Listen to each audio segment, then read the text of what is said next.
Muy buenas tardes, amigos de Piensa Prensa. Estamos hoy con el abogado Luis Mariano Rendón, quien es abogado por la Universidad de Chile, presidente de la Fundación Memoria Histórica y abogado querellante en causas de interés público. Muy buenas tardes, abogado. Gracias por aceptar la invitación. Gracias por la invitación. Ya, la idea es que nos platique un poco acerca de qué es lo que hace la Fundación, cuál es la importancia de la Fundación y posteriormente cuáles son los casos que está usted llevando ahora como querellante. Entonces, nos gustaría saber, primero, cuáles son sus funciones dentro de la Fundación. Sí, la Fundación Memoria Histórica es una fundación que se ha dedicado específicamente a tratar de eliminar todos los símbolos, todos los homenajes que aún existen en nuestro país a la dictadura. Esto es una situación relativamente común que ha ocurrido en distintos países cuando han vivido dictadura. Ocurrió en Argentina, ocurre en España aún, donde quedan instalados los símbolos de las dictaduras que han existido. En algunos lugares se han logrado desmontar básicamente a partir de la fuerza de los gobernantes, de los gobiernos democráticos. El caso, por ejemplo, de Argentina, donde hay una imagen muy conocida del presidente Kirchner ordenándole al comandante en jefe del ejército argentino retirar un cuadro de Videla, de uno de los dictadores argentinos. Simplemente una orden del presidente de la República. Eso en otros lugares ha sido mucho más difícil. En España ha sido muy difícil, pese a que ha pasado bastante tiempo desde que murió Franco y que se vivió la transición, el comienzo de la transición en España. Aún existen muchos símbolos de la dictadura. Aún en Madrid hay una calle que se llama División Azul, por ejemplo, que homenajea ni más ni menos a los voluntarios españoles que fueron a combatir por el nazismo, muchos de los cuales murieron en el sitio de Stalingrado, por ejemplo, en el frente ruso. Entonces, símbolos de esa dictadura existen y hay una lucha permanente en España por eliminarlo. Y hay una resistencia también muy importante por mantenerlos. En ¿sí? el caso específico de Chile, ¿cuáles son estos símbolos que siguen existiendo? Claro, en Chile hemos vivido una situación donde lamentablemente no hemos tenido gobernantes durante todos los gobiernos democráticos, los gobiernos elegidos, que hayan tenido la voluntad política de eliminar esto. Como organizaciones sociales se lo requerimos a los distintos gobiernos a través de solicitudes formales, administrativas, y simplemente hicieron oídos sordos, y por eso hemos tenido que recurrir a los tribunales de justicia para lograr el retiro de estos símbolos de la dictadura. Y hemos tenido un éxito, yo diría, importante. Hemos logrado a través de recursos de protección, invocando el derecho a la integridad psíquica, vulnerado por el mantener símbolos de la dictadura, símbolos de criminales violadores de los derechos humanos, y que por supuesto vulnera la integridad psíquica en primer lugar de todas las víctimas de la dictadura, ¿no es cierto? Porque ven ahí un homenaje a los criminales, a los responsables de las violaciones que ellos sufrieron, pero en realidad de todo el país democrático, digamos, que no concibe que se puedan mantener estos homenajes, y nos ha ido bastante bien en ese camino. ¿Y a qué atribuye usted que no sea algo voluntario por parte de los gobiernos democráticos? Bueno, yo creo que en Chile, en Chile la dictadura no cayó, la dictadura fue desplazada a partir del triunfo en un plebiscito el año 1988, pero fue desplazada manteniendo cuotas importantes de poder. Recordemos que Pinochet siguió siendo comandante en jefe muchos años más. Luego fue senador designado, digamos, y si no fuera porque lo toman preso en Londres, habría muerto seguramente como senador designado. Se dieron esas complejidades. Fue distinto de la situación argentina, las Fuerzas Armadas chilenas se retiraron de ejercer el poder directamente, pero manteniendo cuotas de poder importantes. Yo atribuyo que en Argentina la derrota en la Guerra de las Malvinas les puede haber restado ese prestigio político que le habría permitido tener una mayor influencia durante la transición argentina, y por eso estuvieron con un nivel de poder bastante bajo. En cambio, en Chile mantuvieron ese poder importante, y yo diría que al comienzo de la transición chilena hubo una especie de pacto implícito entre la élite gobernante, la nueva élite elegida democráticamente, y la casta militar, y donde el pacto fue más o menos, ya, ustedes no se meten con nosotros y nosotros no nos metemos con ustedes. ¿Ah? Entonces, claro, los militares no daban golpes de Estado, digamos, y los civiles dejaban que los militares hicieran más o menos lo que quisieran. ¿Ah? Entonces había una ley reservada del cobre que les mantenía un flujo de recursos muy importante, y eso se creó una suerte de autonomía del aparato militar y del aparato policial, donde los poderes democráticos sencillamente no se metían, los dejaban hacer. ¿Ya? Bueno, eso está en la raíz de la grave corrupción que ha vivido Chile en el ámbito militar. El Milico Gate, el Paco Gate, han sido precisamente por eso, por ese ámbito de esta autonomía malsana que se le concedió desde el inicio de la transición a las Fuerzas Armadas y a las policías, y donde los gobernantes democráticos abdicaron de su deber de regir la vida de esas instituciones que forman parte del Estado y que son, incluso de acuerdo a la Constitución que aún tenemos, la Constitución que viene de Pinochet, esencialmente obedientes y no deliberantes. Y a futuro, ¿cómo ve usted el futuro de este asunto en específico? O sea, ¿Chile ha logrado hacer a un lado estas cuotas de poder o sigue estancado en todo este juego y contrajuego de poderes? ¿Cómo ve usted el futuro en este sentido? Yo diría que los gobiernos democráticos, desgraciadamente incluido el actual, han mantenido este temor de regir la vida de las instituciones militares, que son, insisto, esencialmente obedientes y no deliberantes.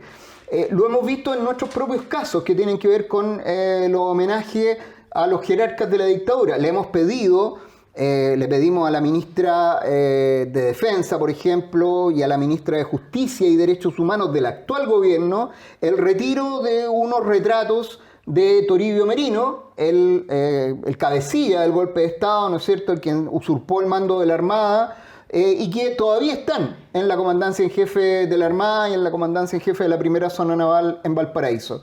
Y les pedimos a ellos que ordenaran retirarlos, que era lo que correspondería, y que en un gobierno como el que tenemos uno pensaría que debiese estar la voluntad política, pues no ocurrió.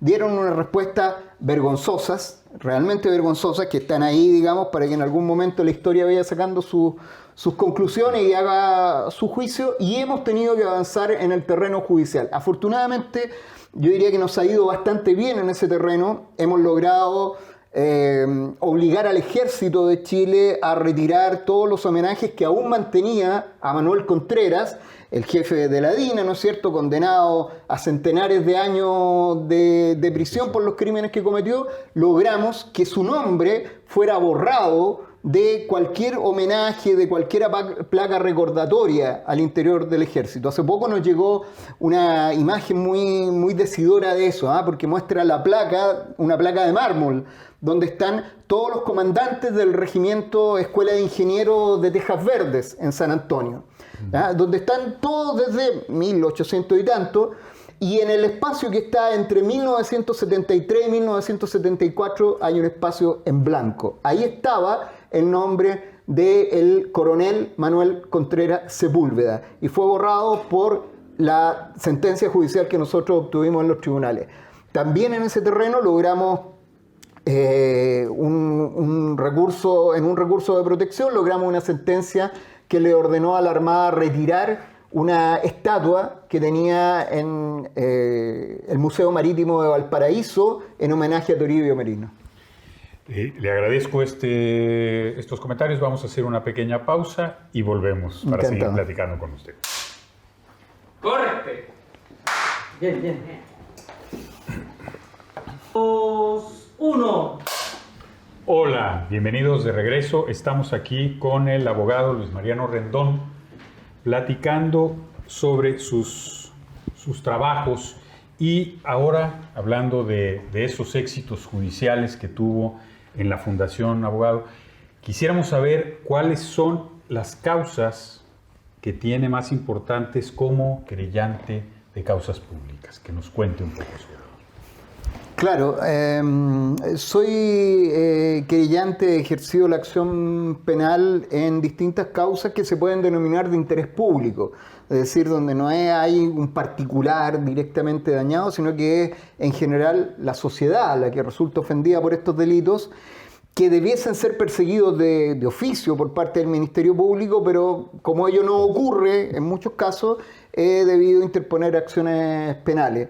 Yo diría que de ellos los tres más relevantes son el caso Dominga, donde he perseguido la responsabilidad penal del expresidente Sebastián Piñera y de los otros imputados en esa causa, por la transferencia de los derechos sobre un proyecto minero que quedó sujeta a una condición, a la condición de no proteger ambientalmente la zona donde está esto, y esa protección ambiental dependía del mismo presidente Sebastián Piñera, de su gobierno, digamos. Entonces, evidentemente, cuando eso se dio a conocer en el contexto de lo que se denominaron los Pandora Papers, ¿no es cierto? Toda esa filtración de información, ahí apareció este caso, fue un gran escándalo, pero quedaba en el escándalo y no pasaba nada más, digamos. Entonces eso no puede ocurrir. Si una causa escándalo público, entonces tiene que haber una investigación judicial y tiene que establecerse la verdad. Y por eso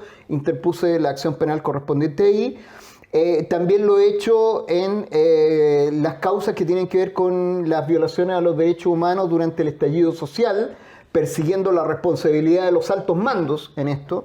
Es decir, no la responsabilidad por cada una de las violaciones, digamos, donde generalmente son las víctimas las que recurren a los tribunales buscando una sanción y eventualmente una reparación, sino que representando el interés público, nuevamente, de que los mandos policiales que tenían una responsabilidad respecto de lo que hacían sus subordinados tengan que asumir esa responsabilidad, ¿no es cierto? Ahí están tipificados delitos en nuestro Código Penal que tienen que ver con delitos de carácter omisivo, es decir, aquellas autoridades policiales que no hicieron lo que tenían que hacer, lo que estaba a su alcance hacer para evitar que se produjeran esas violaciones a los derechos humanos. Entonces, yo estimo, bueno, y así también lo ha estimado el Ministerio Público, afortunadamente, de que los altos mandos de la época, vale decir el entonces director general de Carabineros, Mario Rosas, y el entonces director de Orden y Seguridad de Carabineros, el actual director general Ricardo Yáñez, tienen esa responsabilidad por no haber logrado detener a sus subordinados en la comisión de estas violaciones a los derechos humanos. Y otra de las causas, hay varias más, digamos, pero yo diría de las relevantes, una que tiene que ver con esta pregunta que sigue dando vuelta en el país, que es ¿quién quemó el metro? ¿No es cierto? Hubo un reportaje en un canal de televisión donde se mostraron videos que resultaron muy impactantes, donde se podía apreciar la participación de carabineros en hechos que todo indicaba correspondían al incendio de una de las estaciones del metro, el metro La Granja. Causó igualmente tremendo revuelo, todos los medios de comunicación tenían que referirse al tema, pero no pasaba nada más. Entonces, nuevamente, no podíamos quedarnos con simplemente el escándalo comunicacional. Tenía que haber un procedimiento que dijera, bueno, esto fue lo que pasó ahí. Y por lo tanto, como el Ministerio Público no ha actuado de oficio, que es lo que debió haber ocurrido, interpuse la correspondiente querella criminal y se encuentra en pleno trámite todavía, digamos, esta querella. Yo diría que esos son los casos más relevantes. Específicamente en el caso Dominga, con la muerte del presidente Piñera, se da ahí un asunto de sobreseimiento por fallecimiento. Pero ¿qué sucede? ¿Qué procede en este caso? Claro. La responsabilidad penal es una responsabilidad personalísima, vale decir, sigue a la persona y cuando la persona deja de existir, cuando fallece, se extingue la responsabilidad penal y por lo tanto es una causal de sobreseimiento. Y ahí nos puede gustar o no nos puede gustar, digamos, pero en Chile y en realidad en todo lo que yo conozco del mundo civilizado no se puede juzgar penalmente a los muertos.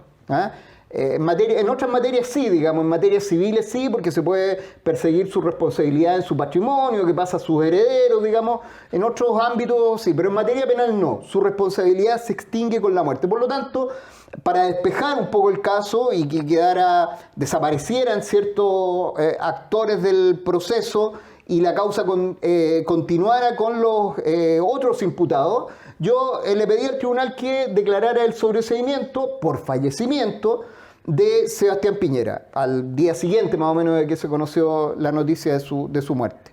El tribunal accedió a eso, pero la defensa de Piñera apeló, interpuso un recurso de reposición en realidad, porque no quiere que se le sobresea por fallecimiento, sino que quiere que se le sobresea por la inexistencia de delito, es decir, que se diga que no tuvo ninguna responsabilidad en los asuntos, que quede una resolución judicial que así lo establezca. Bueno, todo eso se tendrá que discutir en la próxima audiencia que está fijada para el mes de mayo, donde se deberá discutir si se primero, si se abre o no, se reabre o no la investigación. Yo pedí la reapertura de la investigación.